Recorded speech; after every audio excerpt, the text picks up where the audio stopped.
free and easy Q&A session. If you have any questions, you can ask me or Sahil, and we'll try to answer you. This is something that we're doing different today. If we don't know the answers, we'll ask you. Yeah, we will do our best to answer your question. If you have any good questions, workflow questions, or how to do certain something, I'm sure plenty of you are here because you want to know that one question or that 10 questions you have about Git. So this is your chance. Ask away, and let everybody else as well learn from the process. Wait, first question. Okay. Don't ask me the same question you asked me. Yeah, I'm going to ask the same question. Okay, so currently I'm on this project. I just joined this dev team. So it's an Android app, Android app. And let's say we are having this Android app, but we are customizing it for each client. So supposing we are using scope base, we customize the colors or some strings for, let's say, Singtel and StarHub. Okay. Now for the Android project, normally there's a folder app/source/main/java/com/Singtel or /StarHub. Now the problem is, how do we go about committing it into Git? Do we have one Git repo and then one branch for Singtel, one branch for StarHub? But the problem is there's a renaming of the folder, right? So actually all your changes is a totally new folder. How many directories do you have apart from com/company? There are some other assets folder, but that's the main Android. What do you have inside the com directory? You say minor changes, right? Yes, correct. Well, actually, it's same files. Yeah, most of the time it's exactly same file, except for the class names, the package, the namespace. Okay, I'm not really an Android developer. I sort of overseeing this Android iOS development. So right now we having this problem. So I'm not quite sure how has anyone encountered this problem before. So you have the same repository. Correct. You have multiple vendors. Yes. Each one have to be in a separate directory, but they're all the same source code, which you do not want to duplicate. Not really. Okay. What do I say? It's because the Android project, right? Normally there's the manifest, right? Then there's the Android name like com.example.Singtel, com.example.StarHub. So and normally the folder will be renewed accordingly, Singtel, StarHub, right? So my problem is because of the folder renaming. So if we do like git push, let's say git part of the bucket, right? That shows up as well. So there is no maintaining of the changes.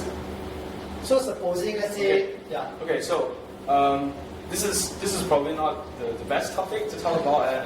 This is a case that do happen, not very often. I would actually say that if you really definitely need to have the source code, you don't want to have the directory renaming of directory to be your source code. You put that directory in a Git module, Git module. That's one solution. But to go into that, probably not now. We can talk about it later. Okay. I think you don't need to change the package name also, right? Means what I'm getting is you have same source code, but probably you have to give the package name different because. So probably I'm suggesting we use a generic package name like com.example.vendor. Yeah. Okay. And package name in the manifest file that you can keep at like com.example.Singtel and com.example.something else.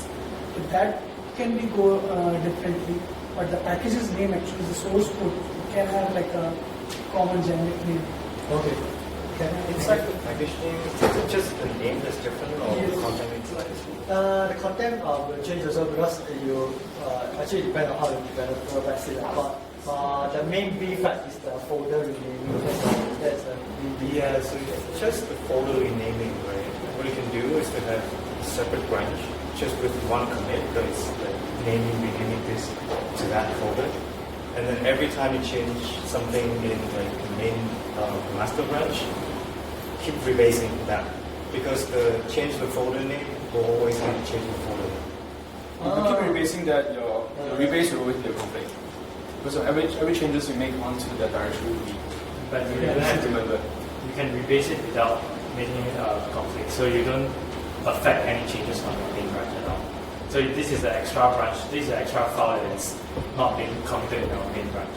So that's what we're doing in Micro. We basically created a lot of branch and we keep rebasing on top. So but the branch that file, we make sure that we don't touch anything on the main files. Yeah, but in his case, He just- his source code is inside the directory. So any changes you make to that directory, when you do a rebase, you will have a conflict. Even though it's a simple move situation. Go with somebody. Okay. Or even better, build a software, write your main source code to generate source code for your client. Because every one of them will have com dot vendor dot something, right? So they are all the same code base but slightly different. So you do a build process and just. Yeah, I would go with one directory and then a build process to generate the different things that you need. Okay. And my question is also based on this vendors only. Mostly it comes with the same branches. So we have a develop branch, which is like we use as a master code. And we have different vendors. So for a vendor we make some change, probably something. But it and then we push that branch also. So we are keeping a vendor a branch. So like this is branch for this vendor, this is branch for this vendor. Okay. And develop is where we actually we have to make some change in the product, we may change the develop branch. Okay. So the problem comes is when you push some change in the branch in some vendor, and then you push it. Okay, so that thing is done. Yeah. And now we make some change in the product in the develop. Now I want this change to be in my new branch, right? Yeah. The vendor branch. So I rebase. So but now if I rebase it and I push, I cannot push because the changes are the Have current you IDs considered are doing a different. charity? So if I keep on cherry picking it, it will be fine. Yeah. So you're maintaining separate history tree, which is fine. The content of the commits will be the same, but they just have different IDs. So instead of freebase, so we just one by one cherry pick. Yeah. Any other better way to do that? If you like to do merges. So the merge is actually a good use case here. Rebase, rewrite your history, and try to keep you in the same tree history. A merge will automatically resolve the conflict for you, so you don't actually have to worry about it. That if your vendor branches do not have anything that's distinct from each other, apart from configuration, merges is the best approach here. So And merge just- which one to which one? So From which branch you want to merge. now we have a vendor, we make some changes. Yeah. Now we want develop commits to be there. So merge merge. develop into Merge. Okay. We want to draw it out. We can talk about this later on how to draw it out. Sure, sure. Anybody have any other question that's not Java related? Can you describe the process also? How do you do deployment? How do we do deployment? Talking about PayPal? Oh, yeah, that's a little bit more interesting. So at PayPal we have a very specific workflow. We have three main branches: master, develop, and release. Master is what is in production. You don't touch master at all. Whatever you do, send a pull request to develop, and when the change is going to be rolled out, merge it into release. And release means release candidate. So you push that to sandbox, and you test that in sandbox. We have staging environment, sandbox environment, and production environment, right? Staging is for you for testing out your develop branch. Sandbox is for testing out release branch, and production is for master. So whenever you merge into develop, automatically deploys to your staging environment, which is internal. When you send a release candidate, you'll be pushed to sandbox, and then production is when you have everything ready to be rolled out in production. Yeah, that's it. Right now we're trying to make like deployment really fast and very frequent, especially for web applications, for node applications. Every time you have some changes, it should go out to production as fast as possible and sit in production. We used to have like regular release cycles, but a lot of the applications in PayPal are moving for that continuous deployment, continuous integration model. Do you use taggings? Taggings internally, yes, but for deployment, not really. Mainly everything goes with those 3 branches. Also, like every time you release something to production, there's like what we call a manifest or a build. After you build that, you have a build ID, and the build ID contains like everything related, including like the commit hash of that particular production release. So tagging is not very necessary. Any other questions?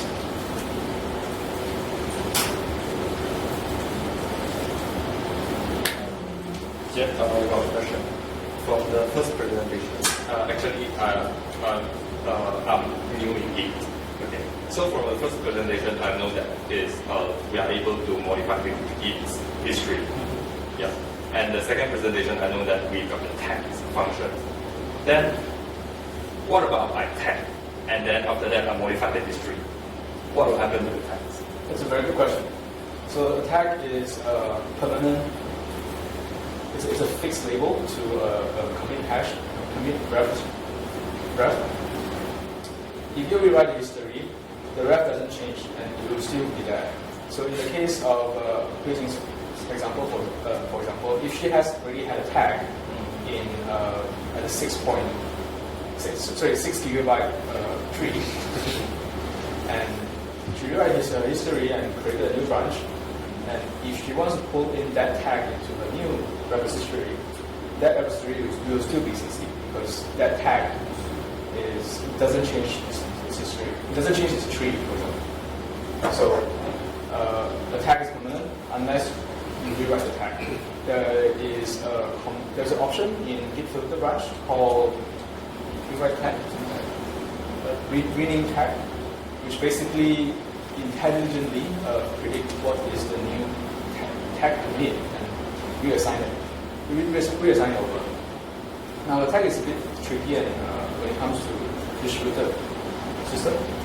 If your repository is a public repository and you have many developers downloading from it, it's very difficult to pull back a tag that is really released.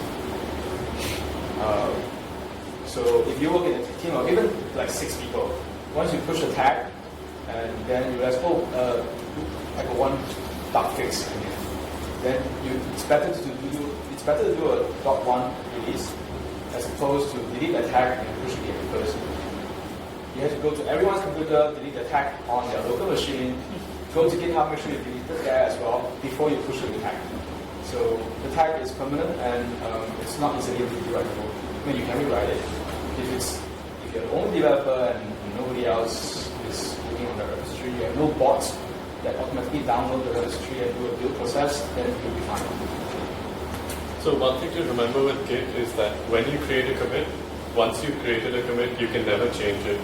Even when you do something like git commit amend, you actually get a new commit with the changes that you made. So the original commit is always there in your local repository, and only when you run git gc does it get deleted.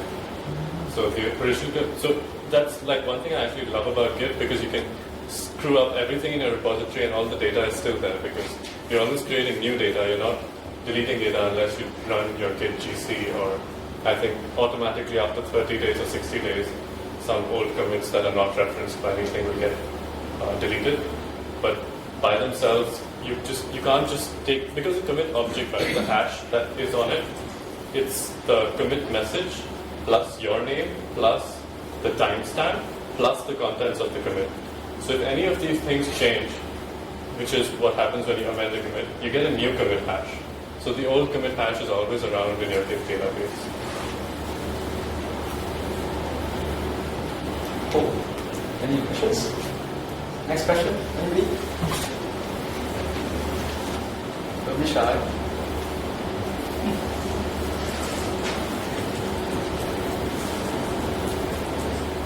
What are the most common Git commands that you guys use? I have a script for that. Push. Yeah, commit push.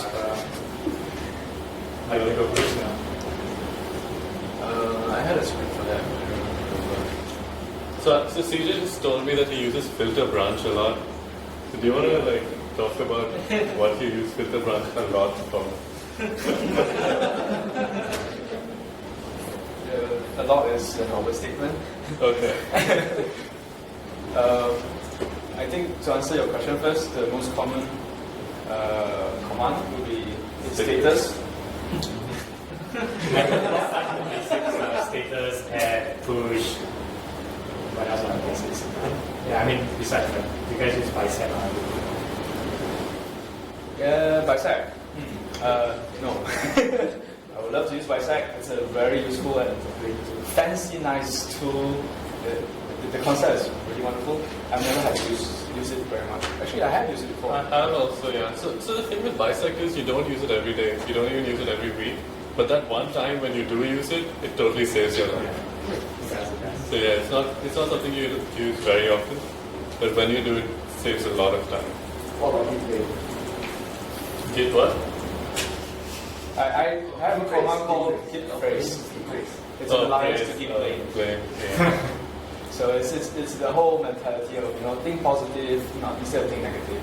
I mean, I know the title of our group is called Grumpy. Okay. It's a happy grumpy. Yes. Git log definitely a lot. So as opposed to Git blame doesn't tell you. It tells you a very specific file. Git log will be more, I don't know, comprehensive, holistic view of what the commit is. I use Git log a lot for seeing the history of one particular file rather than seeing the history of the entire project. Sometimes I want to see why certain changes were made to a file or how it got into a particular stage. So I use Git log a lot for that. They have a -f for file history. Yeah, Git log, follow -b, and then the file. By the way, you can do that with reflog as well, which is one of the things that I don't see people use it much. But basically, which happened to a lot of people that I work with as well. So like they make a bunch of commits, and then during merging, like all those commits that they made before just disappeared, and they had like they were so confused, don't know how to recover those commits. Basically, what you can do is reflog, and if there's a file that you know that has those commits, just reflog that particular file, and then go over like the reflog history and see like which one is the last commit that you made, which is the legit one on that file, and check out that commit. And also check out which a lot of the people used to just check out like branches, where you can check out particular commits, which then coupled with reflog, log, as well as bisect, it's a very powerful tool. I use Git grep. It does a full repository search of particular string. Very fast. And because everything is in the Git index already, so it's a lot faster than doing a grep, for example. If you have a big repository, especially, it's useful. Due to some unfortunate circumstances, I've been using Git SVN a lot recently. If anyone wants to rant about that, we can talk later.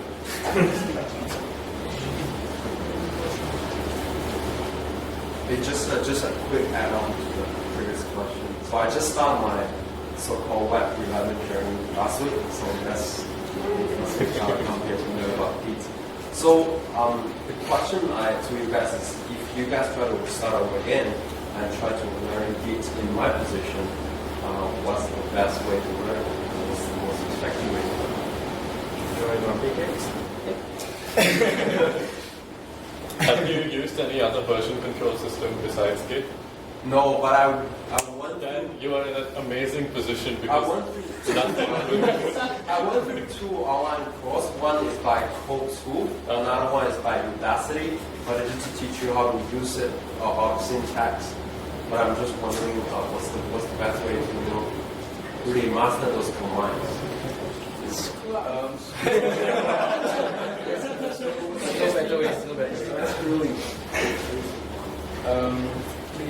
I would say that one of the very first things that people, any Git user needs to understand, whichever background you come from, is that Git is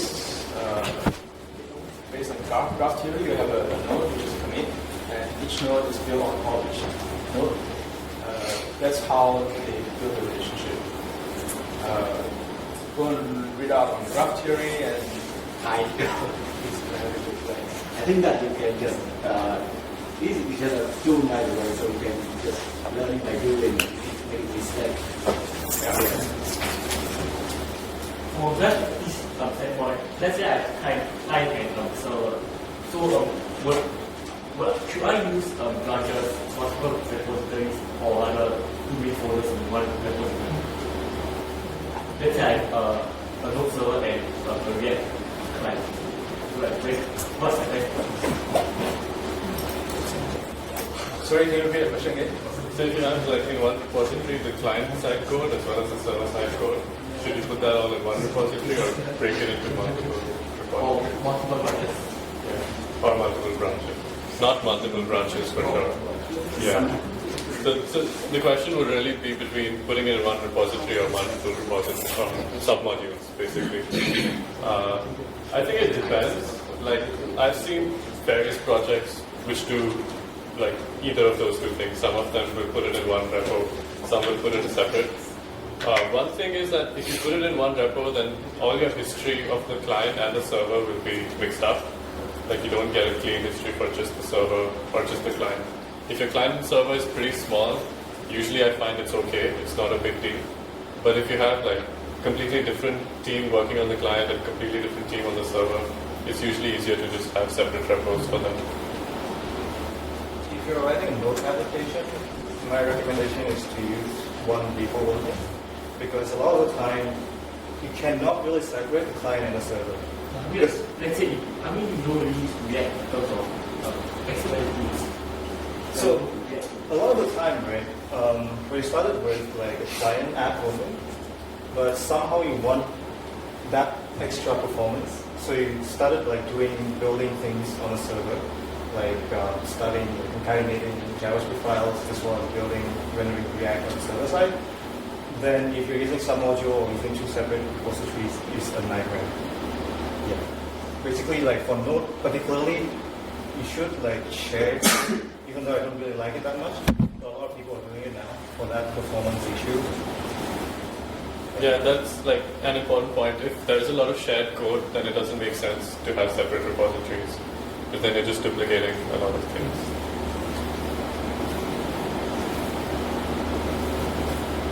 Cool. Yeah. Question. Yeah. Based on you guys' experience, how do you guys use Git to merge others, like one branches, a few developers working in the same branches, and then they want to merge like the Git pool, and then just merge, and then just resolve the conflict. Do you guys have any fastest ways to resolve the conflicts? Maybe based on your guys' experience. So I can share my experience. When I started working on a particular project, we used to have a lot of branches which used to run for a long time, like a week or 2 weeks or maybe longer. And it was always a huge problem merging them in. We always had merge conflicts. After a while, we switched to a model where like features were broken down much smaller, and a branch would maybe last a day or 2 days, and we never had merge conflicts after that. So I think one way to avoid merge conflicts would be have small feature branches rather than long-running feature branches. Because the less code you're merging in at one point, the less conflict you will have. But in that case, most of people who maintain reports would not like to have so many branches, because when it comes to in terms of development, you wouldn't want to see so many branches in your report. Well, once a branch is merged in, we usually just remove it. We just prune them because they don't have any meaning after they're merged into the main line. But yeah, I know different people follow different models. There's another thing I want to add about that. Branching in Git is very cheap. It's not like SVN world where branch is semi-permanent. It actually has a cost to it. When you copy an entire directory in SVN. In Git, it's really, really cheap. It literally costs nothing to the maintainers at all. So the mentality of not branching should be like go away. Yeah, like if you saw from Marco's talk, a branch is just one piece of string, which is just the hash of which commit it points to. No, I wasn't about concerned about the cost part, but in terms of clumsiness, you don't want something branches to again confuse yourself which branch is which feature and then whether it's a development or it's a production code. So that way, I think it's little clumsy but one, I understand when the branch is removed after you merge the original code. Yeah, that way is fine. So yeah, short-lived branches are recommended. Make sure your pull requests and features are small and easily digestible. Try to introduce feature toggles if you can. That will help you with rolling out code very quickly to production if you need to, without actually affecting anything. So one of the, I want to try to answer that question as well. So I help out at this Fedora project. So one of the things they do is that they build their projects in modules. So when it's built in modules and you have different branches, you have different repositories for it, but when it gets put together, it still works.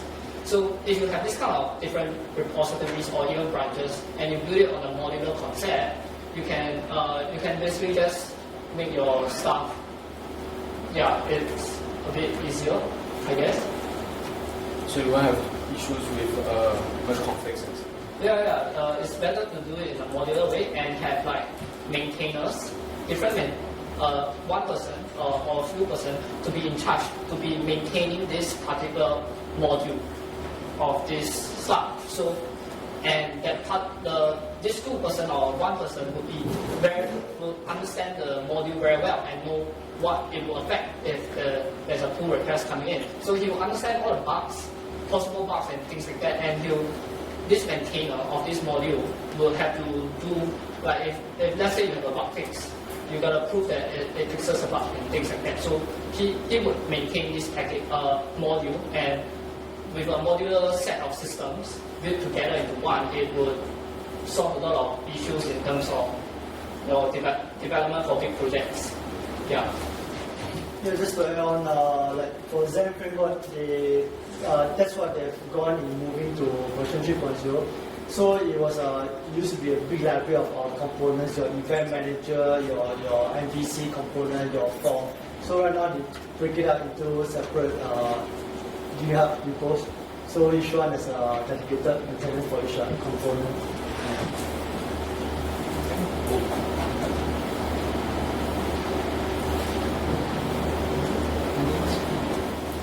Alright, we are going to close this session. If you have any more questions, you can find us downstairs at Paulina. We're going to be drinking and celebrating Pete's birthday. Welcome to join us. Thank you so much for being such a great audience. Thank you.